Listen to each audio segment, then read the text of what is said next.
Right now, as you sit there listening to my voice, your brain is actively deleting, well, basically 99.99% of the physical reality around you. It sounds like science fiction, but it is entirely true. Right, and that tiny microscopic fraction it is actually letting you perceive. It's entirely based on instructions you gave it, 3 months ago. Welcome to the deep dive. We are so glad you're here with us.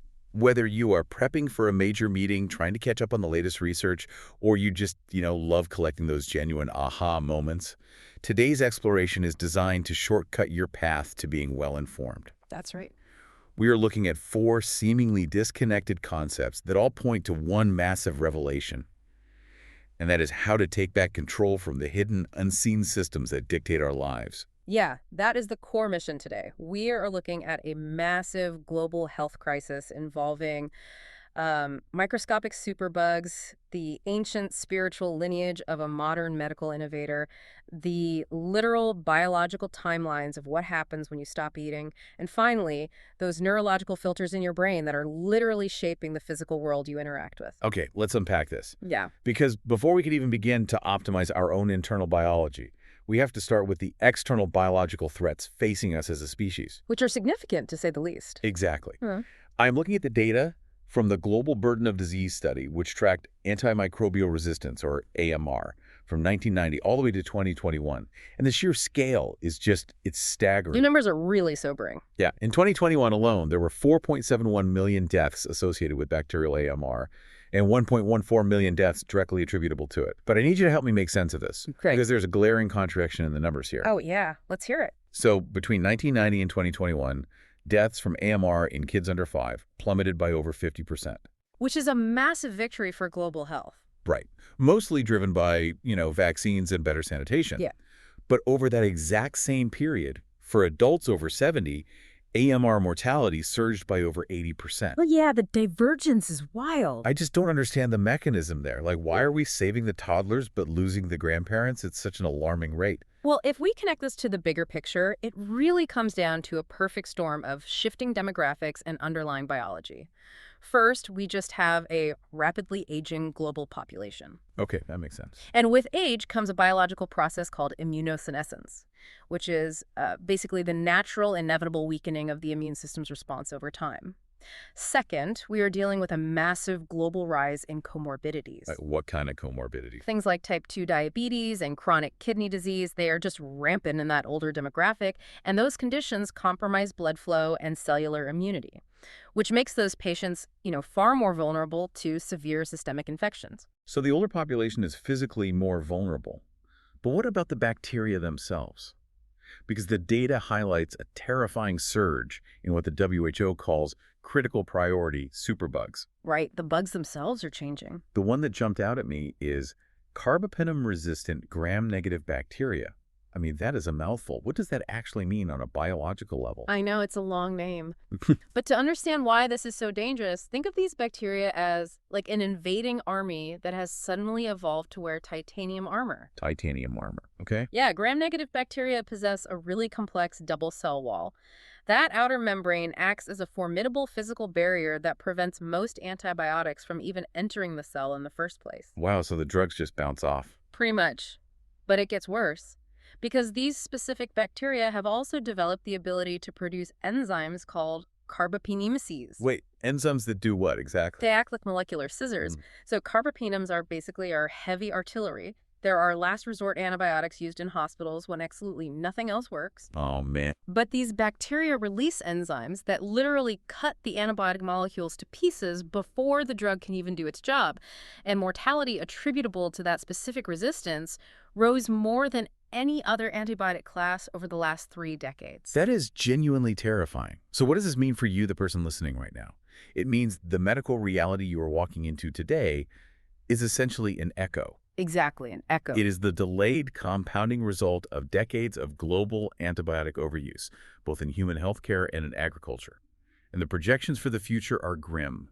By 2050, forecasts point to 1.91 million deaths directly attributable to AMR every single year. But, the trajectory isn't locked. A model focusing on what they call a better care scenario, which means improving healthcare quality and strictly managing access to appropriate antimicrobials, that could avert 92 million cumulative deaths across all ages between 2025 and 2050. That is a huge number. It is.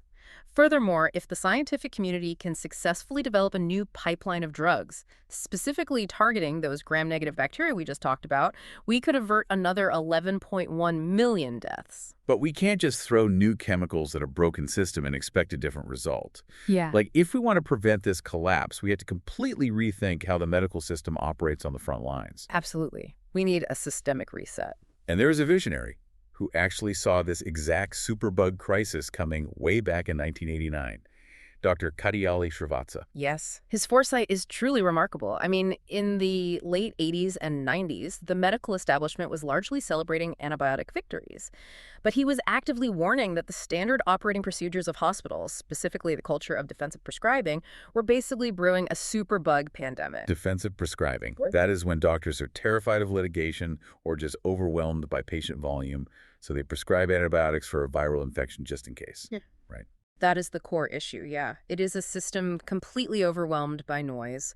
Doctors are forced to process hundreds of patients, and it becomes incredibly difficult to separate the signal from the noise. The signal being the patient with a genuinely life-threatening bacterial infection. Right, and the noise being the dozens of patients with just common viral colds, so fear takes over, and antibiotics are handed out like candy. And he didn't just point out the problem, which I love. He engineered a digital solution. Mm-hmm. So in 2003, he laid the foundation for what is now known as Dr. Maya GPT. It is an AI-powered healthcare system. It's a really innovative approach. Yeah, because unlike standard rigid medical algorithms that often just default to recommending an urgent care visit, which leads to more defensive prescribing, Dr. Maya uses an intuitive, color-coded symptom triage. Thinking about how this functions, it sounds to me like a highly efficient bouncer at a chaotic nightclub. That is a very apt way to look at it. Like, the bouncer's job is to keep the trouble out of the club. In this case, the trouble is unnecessary antibiotic prescriptions and avoidable hospital visits.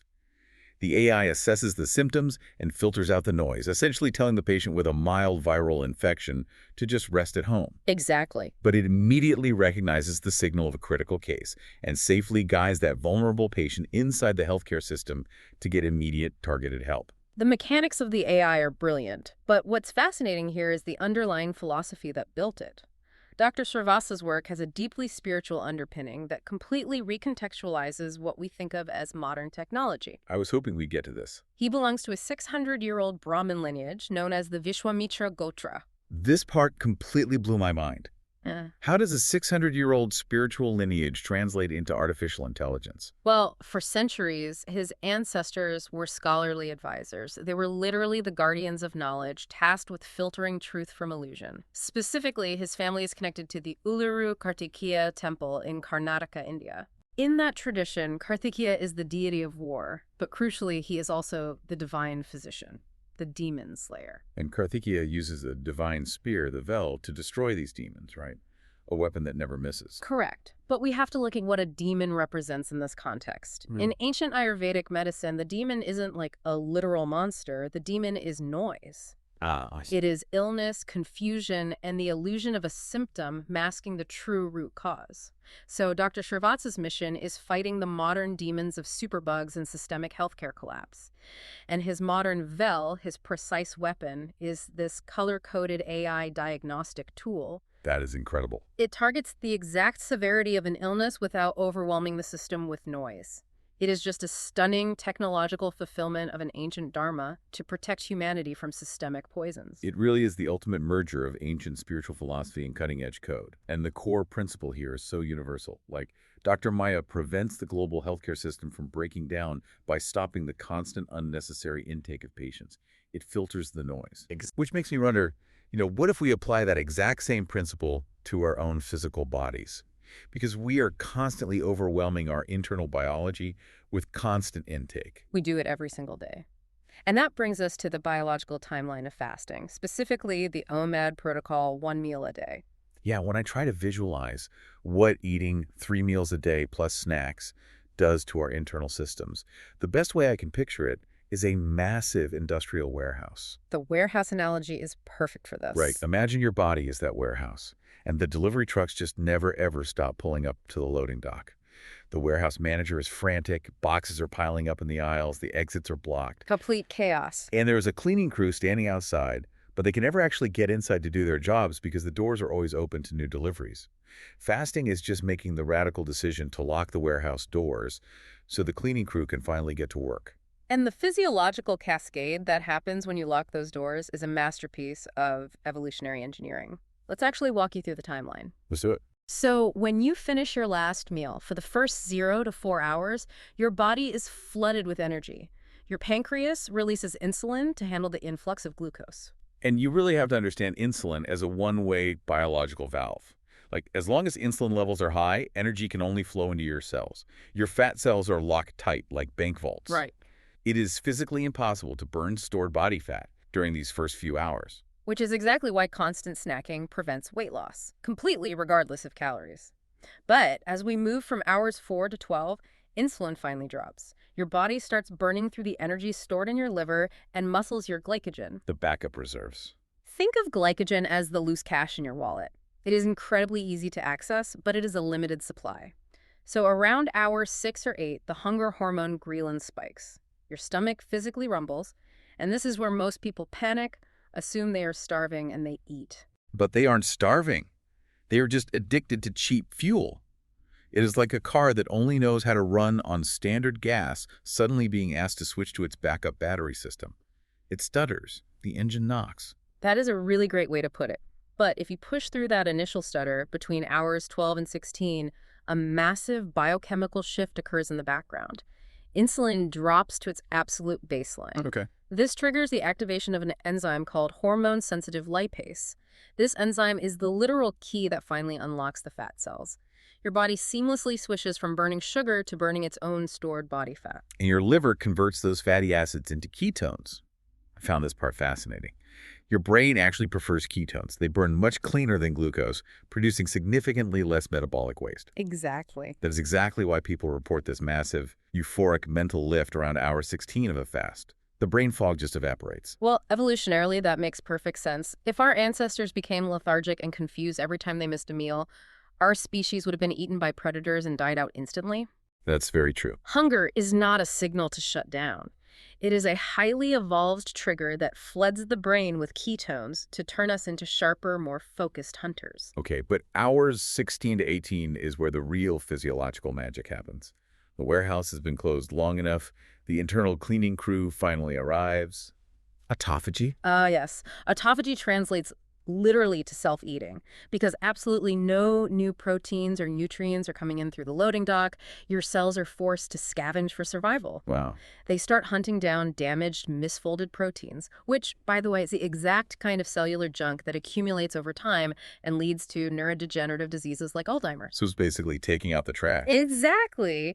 They locate old, underperforming mitochondria. The cells build a membrane around this biological garbage, dissolve it, and recycle it into pristine, brand new amino acids. It is deep, profound cellular repair. But I can already hear the pushback from someone listening right now. They are definitely thinking, wait a minute, if my body is eating itself to survive, isn't it going to eat my hard-earned muscle mass? Yeah, that is the single most common myth about fasting, and it is completely backwards. From hours 20 to 22, your body releases a massive counter-regulatory hormone response. Human growth hormone, or HGH.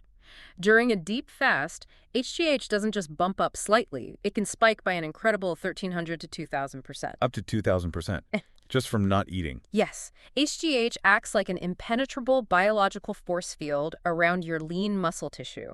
It actively instructs the metabolism to burn the body fat for fuel, but to leave the muscle tissue completely alone. That's amazing. Think about it logically. Your body is not going to burn the structural furniture inside the house to keep warm when there's a massive, highly combustible pile of firewood. Yes. Your body fat sitting right out in the front yard. That makes perfect sense. So by the time you hit hour 23, you are a fat-burning, cellular repairing machine. Your cells are completely cleared out like dry sponges desperate to absorb nutrients, which means how you break the fast is absolutely critical. Oh. You cannot just throw a heavy processed pizza at a system that has been this highly optimized. You need high-quality protein, to rebuild the cellular structures that autophagy just broke down. You need healthy fats to keep that metabolic machinery running smoothly, and high-volume greens to restock the micronutrients. Fasting optimizes the physical system by strictly controlling the inputs. It forces the body to switch from cheap fuel glucose to premium fuel ketones. But there is another system running your life, and right now it is likely operating on terrible, low-grade fuel, and it desperately needs to be reprogrammed. Here is where it gets really interesting. We are moving from the biological control room of the gut to the neurological control room of the mind. We're talking about your brain's reality filter. Specifically, a tiny bundle of neurons located at the base of your brainstem called the reticular activating system, or RAS. The RES is basically the ultimate gatekeeper of human consciousness. Every single second of your life, your brain is bombarded with approximately 11 million bits of sensory information from the environment. 11 million. Sights, sounds, temperatures, microexpressions on people's faces.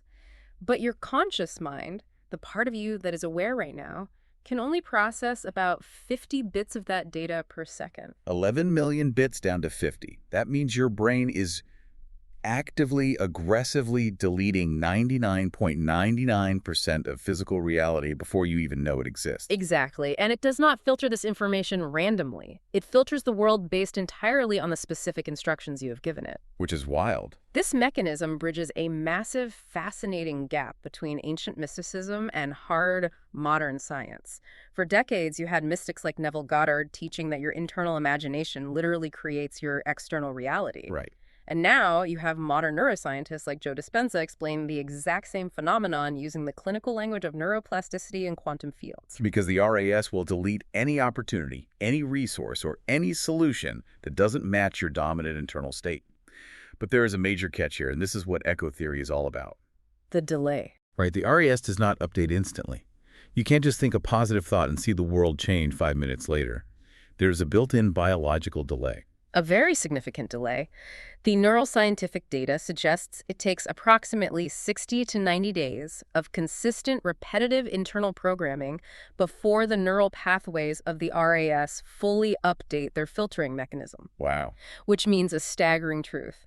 The physical reality you are standing in today, the state of your bank account, the quality of your relationships, the career opportunities in front of you, is not responding to the person you are today. It is a delayed echo of the thoughts, feelings, and assumptions you were habitually practicing 3 months ago. I know someone is listening to this and their natural skepticism is just flaring up. They are demanding hard proof, like, give me clinical evidence that invisible thoughts alone can change physical, measurable outcomes. Well, the clinical evidence is incredibly robust. Consider the famous 1996 Breslatto study conducted at the University of Chicago focusing on basketball free throws. Oh, this is a great one. Researchers split players into 3 distinct groups. Group 1 physically practiced shooting free throws on a court every single day for 30 days. Group 2 is the control. They did absolutely nothing.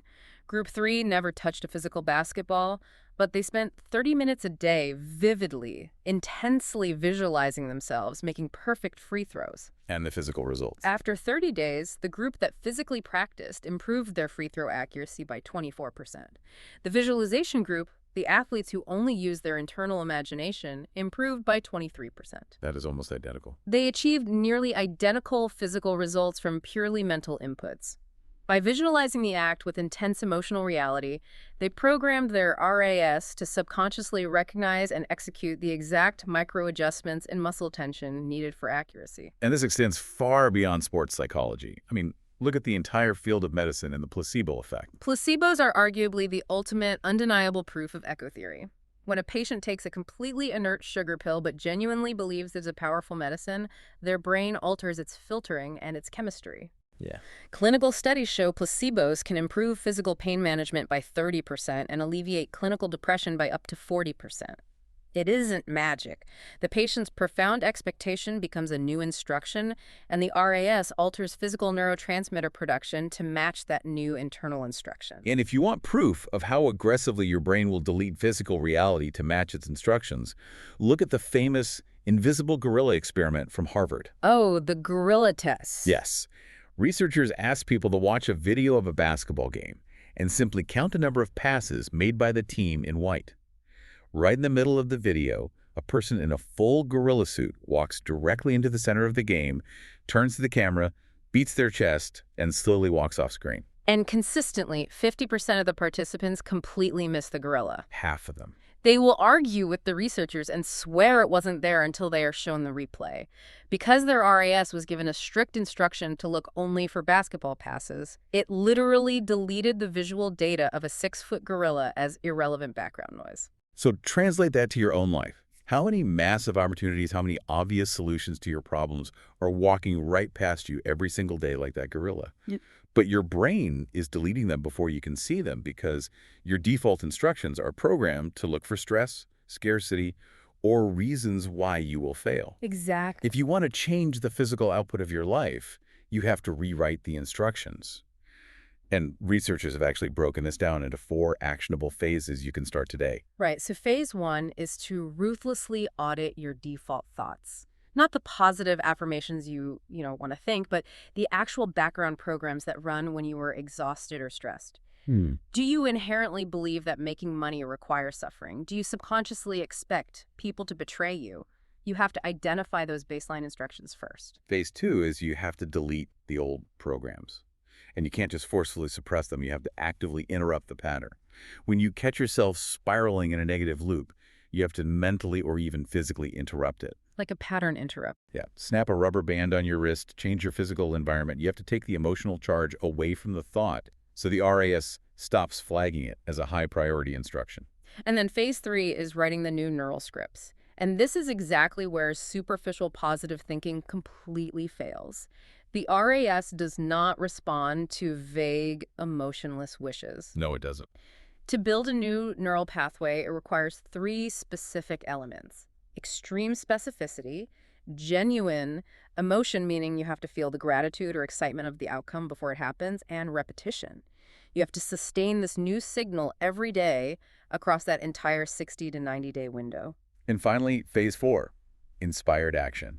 You don't just sit on a couch and wait for $1 million to fall through the ceiling. Unfortunately not. Once your RAS is successfully reprogrammed, it will start highlighting the doors and opportunities that were previously invisible to you. Yeah. But you still have to possess the courage to walk through them. If you don't like what is playing on the television of your reality, stop tapping the broken screen and fix the internal signal. That synthesis brings everything we've explored today into perfect focus. I mean, whether we are talking about combating a global superbug crisis by merging ancient Ayurvedic wisdom with modern AI triage, or triggering profound cellular repair by locking the warehouse doors on our digestion, or physically rewriting the world around us by hacking our neurological filters, the core mechanism remains identical. You are not a helpless victim of the system. Whether it is a macro healthcare system, a biological digestive system, or a neurological operating system, you always have the power to step into the control room and change the inputs. And to leave you with one final provocative thought to mull over today as you go back to your life: if the physical reality you are standing in today is just an echo of the subconscious instructions you wrote 90 days ago, what exactly are your default thoughts whispering into the control room right now to create your life 3 months from today? Wow. Let that sink in. Thank you for taking the deep dive with us today. We'll see you next time.